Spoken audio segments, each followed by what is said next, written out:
ಇನ್ನು ಉತ್ತರ ಕರ್ನಾಟಕ ಪ್ರತ್ಯೇಕ ಮಾಡಬೇಕೆನ್ನುವಂತ ನಿಟ್ಟಿನಲ್ಲಿ ಉತ್ತರ ಕರ್ನಾಟಕವನ್ನ ಪ್ರತ್ಯೇಕ ರಾಜ್ಯ ಮಾಡುವಂತೆ ಪ್ರಧಾನಮಂತ್ರಿಗಳಿಗೆ ಮನವಿಯನ್ನ ಸಲ್ಲಿಸುವ ಮೂಲಕ ಬಾಗಲಕೋಟೆಯಲ್ಲಿ ಹೋರಾಟ ಸಮಿತಿ ನಿರ್ಧರಿಸಿದೆ.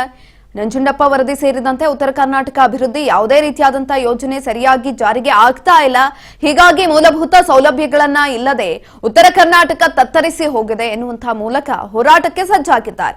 ಹೀಗಾಗಿ ಪ್ರತ್ಯೇಕ ಉತ್ತರ ಕರ್ನಾಟಕ ಸಮಿತಿಯ ಮುಖಂಡರೊಂದಿಗೆ ನಮ್ಮ ಬಾಗಲಕೋಟೆ ಪ್ರತಿನಿಧಿ ಮುರುಗೇಶ್ ಹಳ್ಳಿ ನಡೆಸಿರುವಂತಹ ಚಿಟ್ ಚಾಟ್ ಇಲ್ಲಿದೆ, ನೋಡ್ಕೊಂಡು ಬನ್ನಿ. ಉತ್ತರ ಕರ್ನಾಟಕ ಪ್ರತ್ಯೇಕ ಮಾಡಬೇಕೆನ್ನುವಂತಹ ನಿಟ್ಟಿನಲ್ಲಿ ಉತ್ತರ ಕರ್ನಾಟಕವನ್ನ ಪ್ರತ್ಯೇಕ ರಾಜ್ಯ ಮಾಡುವಂತೆ ಪ್ರಧಾನಮಂತ್ರಿಗಳಿಗೆ ಮನವಿಯನ್ನ ಸಲ್ಲಿಸುವ ಮೂಲಕ ಬಾಗಲಕೋಟೆಯಲ್ಲಿ ಹೋರಾಟ ಸಮಿತಿ ನಿರ್ಧರಿಸಿದೆ. ಇನ್ನು ನಂಜುಂಡಪ್ಪ ವರದಿ ಸೇರಿದಂತೆ ಉತ್ತರ ಕರ್ನಾಟಕ ಅಭಿವೃದ್ಧಿ ಯಾವುದೇ ರೀತಿಯಾದಂತಹ ಯೋಜನೆ ಸರಿಯಾಗಿ ಜಾರಿಗೆ ಆಗ್ತಾ ಇಲ್ಲ. ಹಾಗಾಗಿ ಈ ಹೋರಾಟವನ್ನು ಮಾಡೋದಕ್ಕೆ ಮುಂದಾಗಿರುವಂತದ್ದು. ಇನ್ನು ಈ ಕುರಿತಾಗಿ ಬಾಗಲಕೋಟೆ ಪ್ರತಿನಿಧಿ ಮುರುಗೇಶ್ ಹಳ್ಳಿ ನಡೆಸಿರುವಂತಹ ಚಿಟ್ ಚಾಟ್ ಇಲ್ಲಿದೆ, ನೋಡಿ.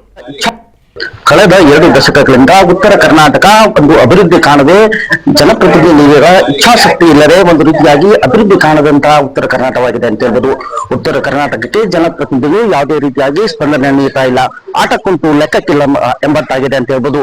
ಹೀಗಾಗಿ ಉತ್ತರ ಕರ್ನಾಟಕ ಹೋರಾಟ ಸಮಿತಿಯಿಂದ ಒಂದು ದೊಡ್ಡ ಪ್ರತಿಭಟನೆ ಮಾಡಲು ಮುಂದಾಗಿದ್ದಾರೆ ಅಂತ ಹೇಳ್ಬೋದು. ಹೀಗಾಗಿ ನಮ್ಮ ಜೊತೆ ಇವತ್ತು ಉತ್ತರ ಕರ್ನಾಟಕ ಹೋರಾಟ ಸಮಿತಿಯ ಸಾಕಷ್ಟು ಜನರಿದ್ದಾರೆ. ಅವರನ್ನ ಕೇಳೋಣ ಯಾವ ರೀತಿಯಾಗಿ ಹೋರಾಟಕ್ಕೆ ಮುಂದಾಗಿದ್ದಾರೆ ಅಂತ. ಸರ್, ಯಾವ ರೀತಿ ಈಗ ಉತ್ತರ ಕರ್ನಾಟಕ ಪ್ರತ್ಯೇಕ ಬಗ್ಗೆ ಹೋರಾಟ ಮಾಡಬೇಕು? ನೋಡ್ರಿ, ಇವತ್ತ ಉತ್ತರ ಕರ್ನಾಟಕ ಅಂದ್ರೆ ಹೆಂಗಾಗೈತೆ ಅಂದ್ರೆ, ಇದು ಒಬ್ಬ ಮಗನ ಡೋನ್ ಸ್ಕೂಲಿಗೆ ಅಡ್ಮಿಷನ್ ಮಾಡ್ಸ್ಯಾರ, ಒಬ್ಬ ಮಗನ ಅನಾಥಾಶ್ರಮಕ್ಕೆ ಅಡ್ಮಿಷನ್ ಮಾಡ್ಸ್ಯಾರ. ಯಾಕಂದ್ರ ಇಲ್ಲಿ ಯಾವ್ದು ಏನು ಮೂಲಭೂತ ಸೌಕರ್ಯಗಳಿಗೆ ವಿಕಾಸನ ಒದಗಿಸ್ಬೇಕು. ಉತ್ತರ ಕರ್ನಾಟಕ ಪ್ರತ್ಯೇಕ ಯಾಕೆ ಆಗ್ಬೇಕು ಅನ್ನೋದಕ್ಕೆ ಬಹಳಷ್ಟು ಕಾರಣಗಳದಾವ. ಬಹಳ ಸಾಂಸ್ಕೃತಿಕವಾಗಿ ಅಥವಾ ಒಂದು ಶೈಕ್ಷಣಿಕವಾಗಿ ಒಂದೆರಡು ಕಾರಣಗಳನ್ನ ನಾನು ಹೇಳ್ಬಿಡ್ತೇನೆ. ಕರ್ನಾಟಕ ಲಲಿತಕಲಾ ವಿಶ್ವವಿದ್ಯಾಲಯ ಬಾದಾಮಿ ಒಳಗೆ ಆರಂಭ ಆಗ್ಬೇಕಾಗಿ ಈಗಾಗಲೇ ಒಂದು 10-15 ವರ್ಷಗಳ ಕಳೆದು, ಅದಕ್ಕಾಗಿ ಪ್ರತ್ಯೇಕವಾದಂತಹ ಹೋರಾಟಗಳಾದವು. ಲಾ ಒಪ್ಪಿ, ಫೈನಾನ್ಸ್ ಒಪ್ಪಿ, ಪ್ರಾದೇಶಿಕ ಕಚೇರಿಯಾಗಿ ಮತ್ತೆ ಎಲ್ಲಾ ಸವಲತ್ತುಗಳನ್ನ ನಾವು ಕೊಡೋದಕ್ಕೆ ಸಿದ್ಧ ಆಗಿದ್ರು ಕೂಡ ಒಂದು ರಾಜ್ಯ ಸರ್ಕಾರದಿಂದ ಅದಕ್ಕೊಂದು ಅನೌನ್ಸ್ ಮಾಡಲಿಲ್ಲ, ಅದು ಆರಂಭ ಮಾಡಲೇ ಇಲ್ಲ ಇವತ್ತಿಗೆ. ಹೀಗಾಗಿ ಒಂದು ಶಿಕ್ಷಣದಿಂದ, ಉನ್ನತ ಶಿಕ್ಷಣದಿಂದ ವಂಚಿತರಾಗುವಂತ ವಿದ್ಯಾರ್ಥಿಗಳು, ಅದರಲ್ಲಿ 45 ವಿಭಾಗಗಳದಾವ. ಅದರೊಳಗೆ ಮೀಡಿಯಾ, ಮಲ್ಟಿಮೀಡಿಯಾ ಇವೆಲ್ಲವೂ ಕೂಡ ಒಂದೊಂದು ವಿಭಾಗಗಳು. ಚಿತ್ರ, ಶಿಲ್ಪ, ಫೋಟೋಗ್ರಫಿ, ಕಂಪ್ಯೂಟರ್, AI ತನಕ ಎಲ್ಲ ಕ್ಷೇತ್ರದಲ್ಲಿಯೂ ಒಂದು ವಿಶ್ವವಿದ್ಯಾಲಯದಲ್ಲಿ ವಿದೇಶಿಗರು ಬಂದು ಕೂಡ ಅಧ್ಯಯನ ಮಾಡುವಂತ ಮಟ್ಟಕ್ಕೆ ಆ ವಿಶ್ವವಿದ್ಯಾಲಯಕ್ಕೆ ಸ್ಥಾಪನೆ ಆಗಬೇಕಾಗಿತ್ತು. ಅದು ಉತ್ತರ ಕರ್ನಾಟಕ ಪ್ರತ್ಯೇಕ ರಾಜ್ಯ. ನಾವು ಬಹು ವರ್ಷಗಳಿಂದ ಬೆಂಗಳೂರು ರಾಜಧಾನಿಯಲ್ಲಿ ಏನ್ ನಡೀತಾ ಅನ್ನೋ ಗೊತ್ತಿದೆ.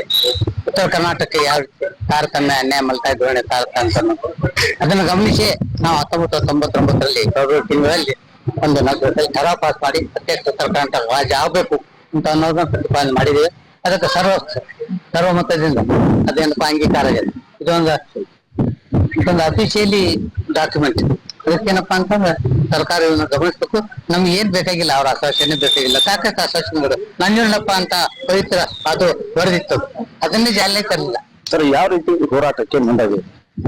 ಉತ್ತರ ಕರ್ನಾಟಕದ 15 ಜಿಲ್ಲೆಗಳು, ಕಲ್ಯಾಣ ಕರ್ನಾಟಕ ಹಾಗೂ ಕಿತ್ತೂರು ಕರ್ನಾಟಕ ಭಾಗದ 15 ಜಿಲ್ಲೆಗಳ ಪ್ರತ್ಯೇಕ ರಾಜ್ಯಕ್ಕಾಗಿ ಆಗ್ರಹಿಸಿ ನಾವು ದೇಶದ ಪ್ರಧಾನಿಗಳಂತ ಶ್ರೀಯುತ ನರೇಂದ್ರ ಮೋದಿಜಿ ಅವರಿಗೆ, ಕೇಂದ್ರ ಮಂತ್ರಿಗಳಂತ ಸನ್ಮಾನ್ಯ ಶ್ರೀ ಕುಮಾರಸ್ವಾಮಿ ಅವರ ನೇತೃತ್ವದಲ್ಲಿ ನಾವು ಫೆಬ್ರವರಿ 20ರಂದು ಪ್ರಧಾನಿಗಳನ್ನ ಭೇಟಿಯಾಗಲಿದ್ದೇವೆ.